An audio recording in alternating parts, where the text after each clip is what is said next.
Você está assistindo ao programa Café com Direito, aqui na sua TV Master, a primeira e única toda nossa. O programa Café com Direito, que está sempre preocupado em levar informação jurídica atualizada. E olha que é difícil com a evolução da sociedade. Nós achamos um tema interessante para abordarmos hoje: cadastro positivo. Você já ouviu falar sobre cadastro positivo? O negativo é comum, mas e o positivo? Pensando nisso, nós estamos aqui diretamente do restaurante Família Mussini, gravando o programa Café com Direito na companhia do advogado e presidente da escola, na Escola Municipal de Defesa do Consumidor, o advogado Alexandre Guedes. Doutor Alexandre, seja muito bem-vindo ao programa Café com Direito. Muito obrigado pelo convite aí. Estamos prontos para responder as perguntas dos telespectadores, né? Esse programa que nós sabemos que é líder de audiência no horário. É um programa que a gente, como eu disse, é bem voltado ao direito, mas teve uma mudança. A gente começou agora, doutor Alexandre, a trazer também a participação do nosso ouvinte, né? Do quem assiste o programa, que pra gente tem que ter esse feedback, né? Mas antes disso, eu vou chamar um cafezinho, o nosso querido Paulo, para trazer um cafezinho, que o programa Café com Direito não funciona sem um cafezinho.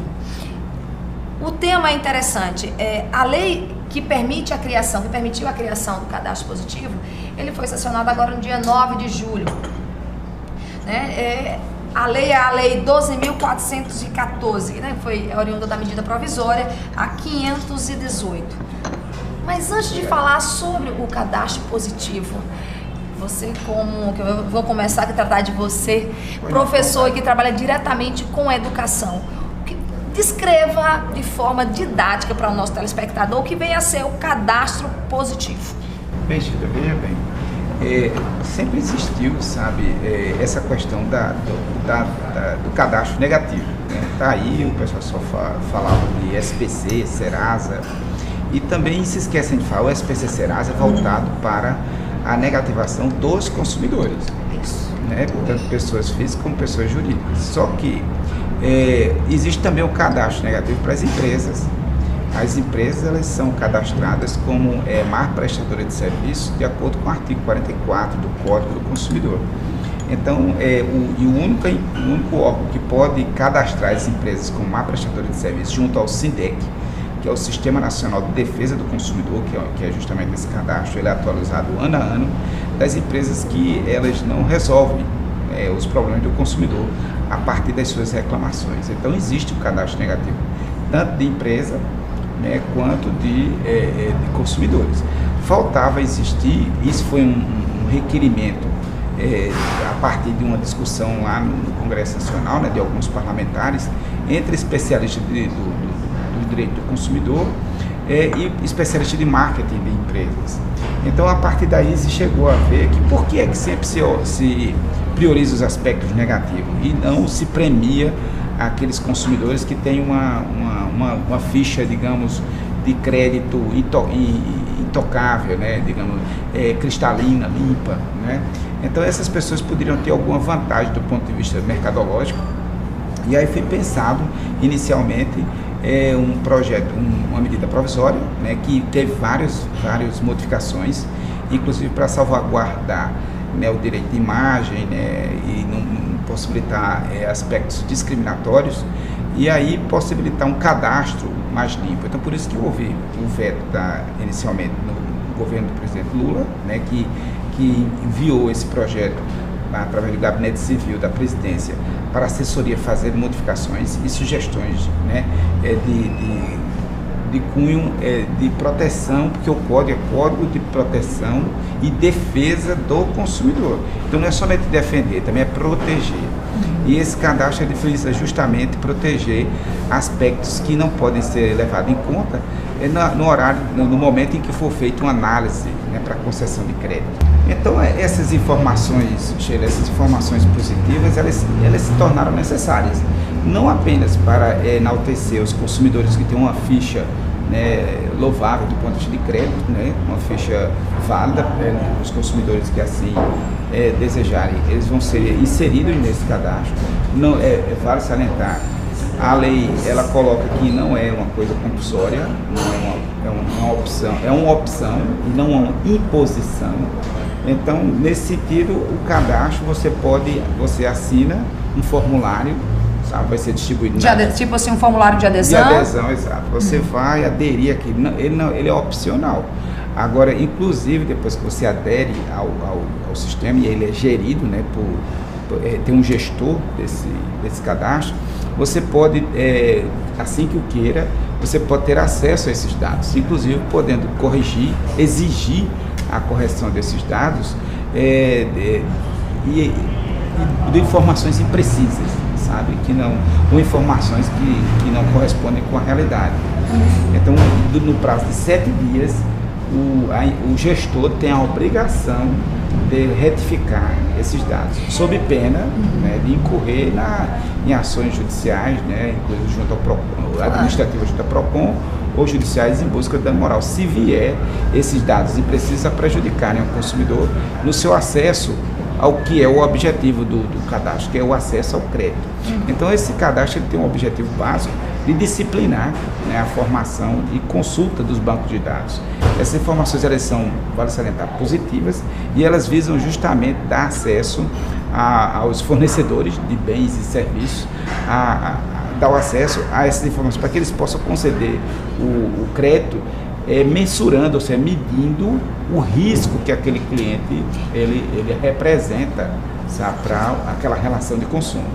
O senhor, à frente da escola, né, de proteção ao direito do consumidor, o senhor vê isso, a sua opinião, ao estar lidando com isso, como algo positivo, vamos dizer assim, essa lei, o cadastro positivo, ela é benéfica para o consumidor? Eu acho que ela vem ao encontro do anseio não só de consumidores que sempre cumpriram com seus deveres, né, de adimplemento, mas vem também ao encontro de fornecedores, porque o fornecedor ele vai ter condições de medir, né, de mensurar, de analisar, né, esses dados e ver o risco de crédito daquele tipo de cliente. Porque, convenhamos, uma pessoa que tem uma renda fixa mensal, né, ela tem contas bancárias em vários bancos, tem também cartão de crédito, essa pessoa tem um risco X, né, de adimplemento, né? A pessoa que não tem renda fixa, que tem atividades temporárias, que não tem uma regularidade, né, em receber seu dinheiro, então essa pessoa tem um risco Y. E quem vai medir a taxa de risco, inclusive com a preocupação, né, no adimplemento, só quem pode fazer isso é o fornecedor. Então, esse cadastro, vale salientar, ele não é obrigatório, não é compulsório, ele é opcional. Mas, doutor Alexandre, nós temos agora a participação de telespectadores, né, de advogados, de jurisdicionados que se encontram no Fórum Mário Porto, aqui na capital. E eles têm uma opinião diferente. Vamos ouvir a participação do nosso telespectador?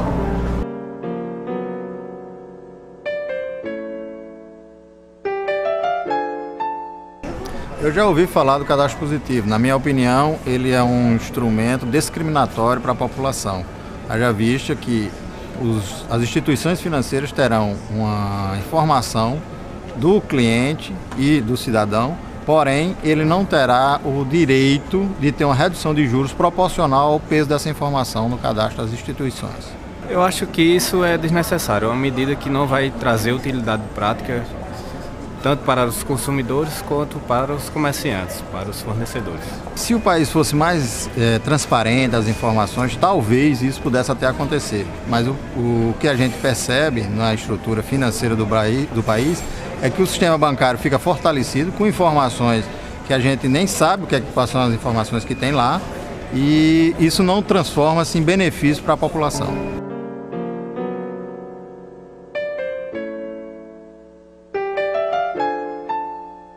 Agora de volta aqui a família Mussini apresentando o programa Café com Direito. Vamos agora ao contraponto. O que você achou ou considera dessa participação do Marcos Vinícius, que é servidor lá do Fórum, e do Leonardo Padilha, bancário?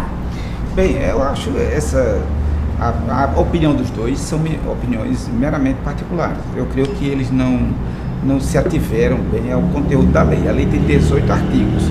A lei ela foi debatida tanto com a sociedade civil, quanto com especialistas em direito do consumidor. E como eu te falei no início do programa, o Código de Proteção e Defesa do Consumidor. Jamais nós deixaremos passar um artigo, sabe, que pusesse em vulnerabilidade, né, o consumidor. Então, essas opiniões, a despeito de toda a preocupação que eles têm enquanto consumidores, ela não corresponde com a realidade da lei. Porque, por exemplo, a lei ela é supletiva, ela funciona, sabe, junto com o Código do Consumidor. Então, o Código do Consumidor ele tem uma série de dispositivos, né, que prevêem a questão da abertura de cadastro. Nós hoje enfrentamos, por exemplo, um problema sério com alguns bancos. Algumas lojas elas transformaram os cartões de loja em cartões de crédito. E aí esses cartões de crédito eles são vinculados a um banco. Então alguns bancos eles estão, quando as pessoas ficam inadimplentes, o que é que acontece? Eles fazem acordo, a loja faz acordo com o consumidor, ele faz o adimplemento da dívida, mas alguns bancos estão negando crédito a esse consumidor, inclusive cancelando o cartão de crédito, sob a alegação de que aquela diferença entre o acordo que foi feito e a dívida, o acordo que foi feito para o pagamento da dívida à vista, e o que era devido realmente, sabe, está devendo ao banco. Então ficam negando, montam um cadastro interno no banco, não botam no SPC ou Serasa. Eles montam um cadastro restritivo interno que é ilegal, claro. É manifestamente ilegal do ponto de vista do Código do Consumidor e até dessa lei agora que vem completar essa questão.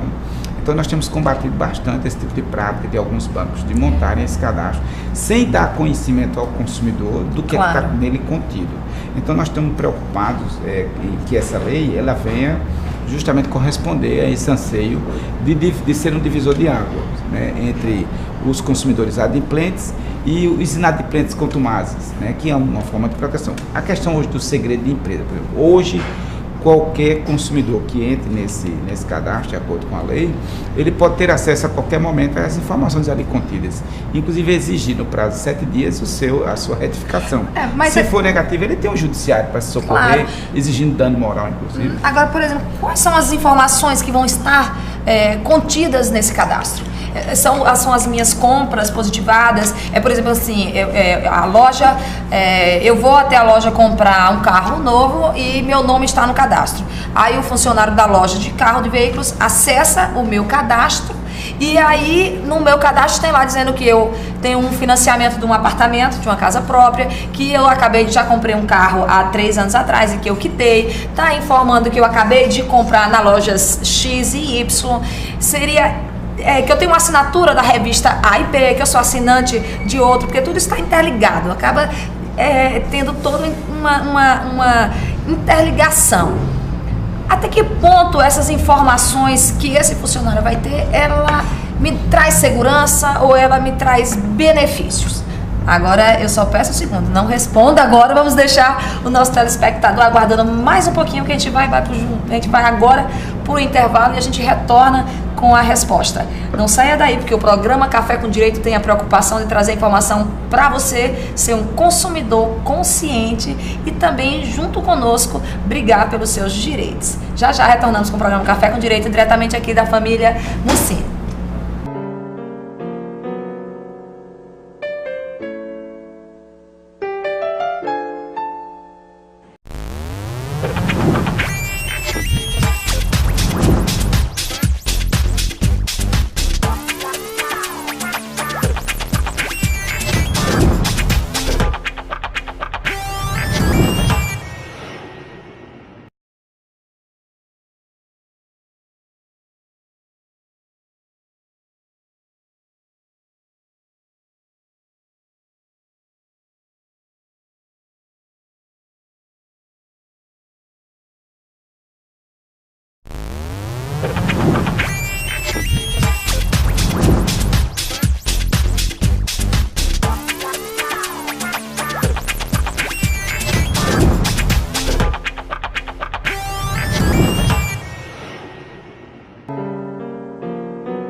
Café com Direito retorna diretamente aqui do restaurante Família Mussini, no nosso bate-papo, né, com o Dr. Alexandre Guedes, e aqui eu estou colocando ele aqui numa encruzilhada, mas eu vou só dar uma reformulada na pergunta para ele relembrar aqui.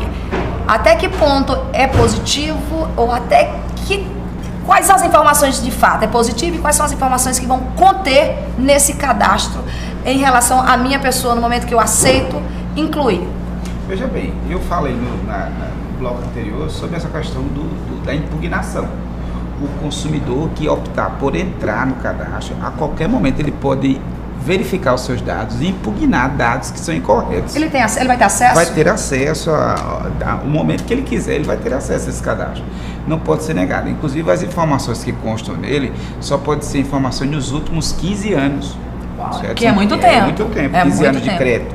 E as informações que estejam imprecisas, ele pode requerer que sejam retificadas e a empresa tem 7 dias para retirar, para impugnar, mudar essas informações, retificar. Então, quer dizer, o risco para o consumidor, que aí corresponde à proteção e defesa do consumidor, que é prevista no Código, ela fica resguardada. Com relação à questão, por exemplo, do que não pode conter nesse cadastro. Não pode conter, por exemplo, informações que possam causar essa discriminação, ou positiva ou negativa. Por exemplo, a origem étnica da pessoa, o estado de saúde dela, a questão da religiosidade, a religião, a orientação sexual. Isso não pode conter no cadastro, porque ele pode gerar um tipo de informação que pode dirigir uma linha de consumo, né? Uma linha de empresas que atuam essa é uma preocupação. Áreas. Tem empresas que vendem mais para evangélico, outras vendem mais para afrodescendente, outras vendem para o pessoal da comunidade LGBT e assim por diante. Então tem que trabalhar essa questão das informações, elas não podem estar inseridas no cadastro. Isso foi uma salvaguarda que tem lá, para que essas informações sejam claras e objetivas. Por isso que o primeiro projeto de lei foi vetado pelo presidente, porque essas informações não eram claras e objetivas. E não pode deixar margem para interpretações que possam ferir essa capacidade da empresa de na hora, ela ver o grau, né, de risco, sabe, daquela concessão de crédito. Uma coisa que aconteceu, só com a guisa de conclusão, é que, por exemplo, algumas empresas, elas vão fazer seleção de pessoal. Aí chega lá e diz, exigimos boa aparência. Aí nós pensamos, o que é uma boa aparência? É você vestir uma roupa de grife, né? Grife A, B, C ou D. A boa aparência é você estar de terno e gravata, não é? Ou é você estar de sandália.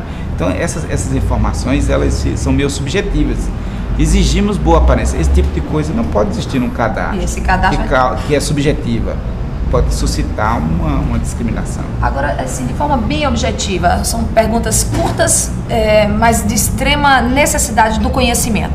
Esse cadastro, para eu aderir a esse cadastro, tem uma taxa, vai haver um custo? Quem vai administrar esse cadastro? Existe uma empresa que já está circulando comercial da empresa Serasa em relação a esse cadastro. E outra coisa, diz que eu considero de extrema importância no item segurança. Se eu tenho acesso à minha informação, eu vou poder ter acesso também à informação de terceiros? Ou eu tenho que ser empresa, eu tenho que ter uma senha para para consultar esse cadastro? Olha, esse cadastro ele é aberto para as empresas que vão ser associadas a ele. Não é toda empresa que vai ter acesso, só as empresas, como é o Serasa também, assim? Né, e o SPC. E para você poder ter acesso a esse cadastro enquanto pessoa física, tendo aderido ao cadastro, sabe? Porque você como a gente conversou no início, é opcional e tem um contrato de adesão. Você assina querendo que seus dados constem ali. E para você ter os seus dados lá, não vai pagar nada, porque quem vai sustentar esse cadastro são as empresas, não é o consumidor que vai. Porque o consumidor vai querer oferir vantagens nesse cadastro. E os que tiverem um histórico de consumo, onde ele sempre honrou com suas dívidas, vai ser beneficiado com descontos, sabe? Isso aí é uma coisa justa. Se você entrou numa demanda judicial contra determinada empresa e você se sagrou vitorioso, quer dizer, você não pode estar constando naquele cadastro como inadimplente.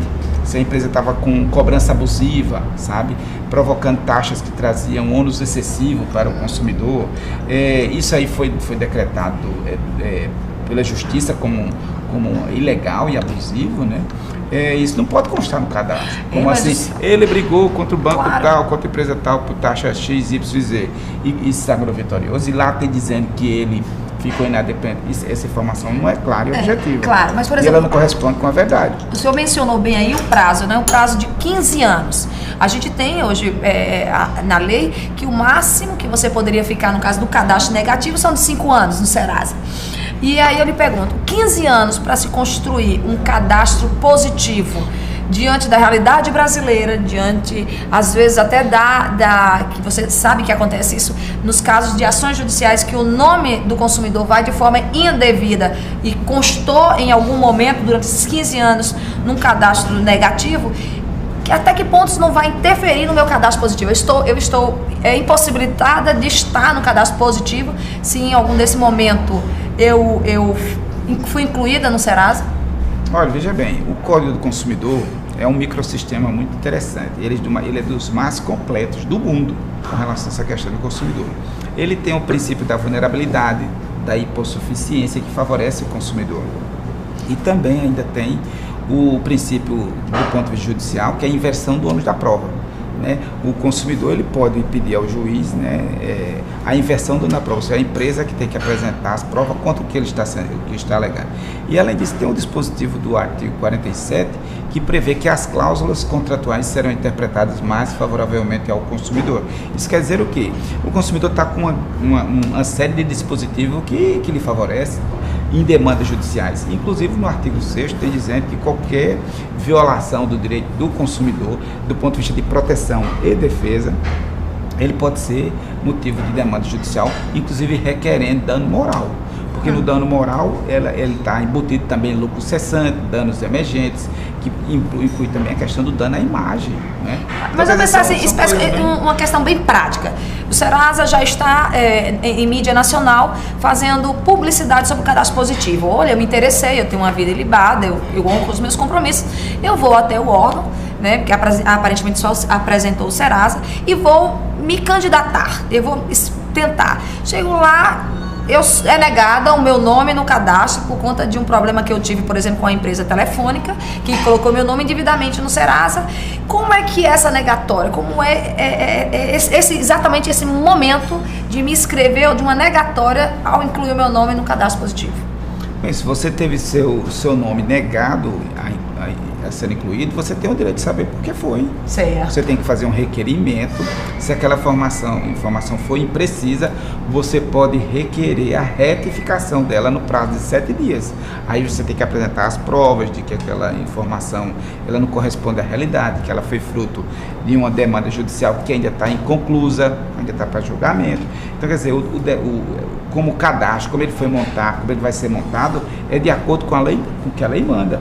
E além disso, é preciso a gente salientar, viu, Sheila, que o guardião da lei no nosso país, o fiscal da lei, é o Ministério Público. Qualquer pessoa que se sinta lesada por esse cadastro, ela pode ir para duas instituições. Pode ir para o Ministério Público, tem a Curadoria do Consumidor, tem a Curadoria do Cidadão, e pode também se dirigir ao PROCON, sabe? Chegar lá, entrar com a demanda contra o cadastro. Isso aí vai ser verificado, e depois, com o resultado disso aí, a pessoa pode ir ao judiciário pleitear, sabe, reparação através de dano moral, sabe? Se teve dano material, por exemplo, uma restrição de crédito indevida, você pode perder a chance de fazer o negócio. Exato. Existe a chamada teoria da perda da chance, né? Que inclusive é indenizável. Ninguém não pode ser impedido de realizar um negócio, de fechar um contrato que lhe trará lá na frente, né, benefício, sabe, por informações imprecisas. Isso tudo é indenizável. Tudo que vai decidir tudo isso é o Ministério Público, vai como fiscal da lei, e quem vai decidir em última instância é o judiciário. Então, quer dizer, o cadastro ele é uma novidade, sabe? É uma novidade. Eu acho que é uma novidade boa, a minha opinião particular, né, como especialista em direito do consumidor, como educador da Escola de Defesa do Consumidor, atuamos também em 2 áreas, atuamos com duas linhas, que é uma linha voltada para o consumidor, que é educação para um consumo consciente e sustentável, e outra linha que é fornecedor consciente e consumidor contente. Nessas 2 linhas, tanto a gente trabalha com o consumidor como trabalha com o fornecedor. Então a gente tem todo esse cuidado, né, de explicar ao fornecedor os direitos do consumidor e explicar aos consumidores que eles têm que consumir, mas consumir de uma forma consciente e sustentável. Doutor Alexandre, o tema, como o senhor mesmo falou, do cadastro positivo é novo, e o programa tem esse objetivo mesmo, trazer assuntos novos. Mas olha, infelizmente ou felizmente, né, o nosso telespectador, aproveitando a oportunidade que o Café com Direito está diante de uma sumidade no assunto direito do consumidor, não resistiu, né, e tem outras perguntas, alguns outros problemas na área do consumidor, e a gente não pode deixar de ouvir o nosso telespectador. E aí a gente vai botar o nosso telespectador agora para fazer uma pergunta, fugir um pouco do cadastro positivo, mas não tem como a gente negar conhecimento. Vamos lá?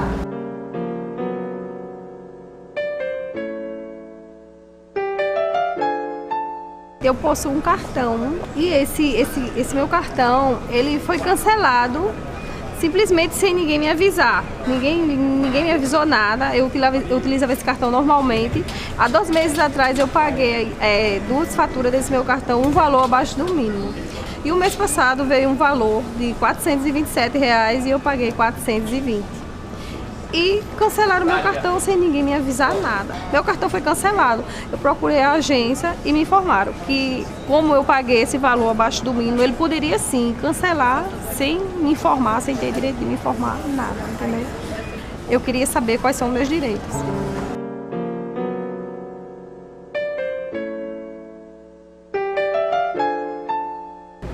Vendo? Foi como eu falei mesmo, o telespectador quer ampliar o conhecimento, não é só sobre o cadastro positivo, não. E aí a resposta está contigo. Veja bem, Dona Selma, ela foi vítima do que a gente chama de informações inadequadas. Ela não foi informada na hora que contratou o serviço, né, de cartão de crédito com o banco, de que o pagamento mínimo, o contrato dela deve ser do antigo, porque o contrato novo prevê como pagamento mínimo, né, das faturas 15% do total da fatura. Então, quer dizer, a legislação mudou, ela tem que se dirigir ao banco, pedir o cancelamento desse contrato e ela assinar um novo contrato. Agora, pelo que eu entendi na pergunta dela, ela teve o cartão cancelado compulsoriamente. Ela atrasou 2 pagamentos, né? Pagou minimamente 2 vezes, depois pagou o total, mas não pagou os juros, uma parte dos juros, porque... Então o banco se achou no direito de negar o crédito para ela. Negativa de crédito é um direito do consumidor, é um direito humano fundamental. Você tem acesso ao crédito, você tem acesso ao bem de consumo. Agora, se isso foi negado, tem que ter uma justificativa válida, clara, evidente, né, de que não houve discriminação, de que não houve extrapolação do que está previsto contratualmente. Então, se houve alguma violação do direito do consumidor, repito, o Código do Consumidor ele é de proteção e defesa do consumidor. E se houve algum indício de que isso foi violado, ela tem todo o direito, não só de ir na Curadoria do Consumidor, como ir no PROCON e se valer também do Judiciário em busca de reparação. Se ela sentiu isso tudo, ela pode buscar essas instâncias que eu acabei de falar. Tá vendo como é importante abrir o leque do conteúdo, ainda mais diante da pessoa adequada para responder. A gente agradece, Selma, a sua participação no programa Café com Direito, e o tempo da gente ele vai ficando cada vez mais restrito e a gente tem que finalizar mais um programa Café com Direito. Aqui eu agradeço a sua participação. Nós que agradecemos. E doutor Alexandre dizer que o programa está aberto aqui e saiba que eu vou usar isso e vou estar sempre lhe chamando mesmo, porque o consumidor tem que estar bem informado. E eu também aproveito para agradecer a Silvana Mussini, a Marcos Mussini, pelo espaço, por estarmos gravando aqui o programa Café com Direito diretamente do restaurante Família Mussini. E também não podemos deixar de agradecer a Mariane Mota, né, a Jonas Lourenço, ao fotógrafo Cássio Murilo, a Canário Filmes, Zarinha Centro de Cultura e a Selma Fashion. É isso aí, o programa Café com Direito fica por aqui essa semana. Você acabou de conhecer e de ampliar o seu conhecimento na área do direito do consumidor. Até a próxima semana e vamos trazer para vocês ampliar o conhecimento na área tributária. Até mais, o Café com Direito fica por aqui.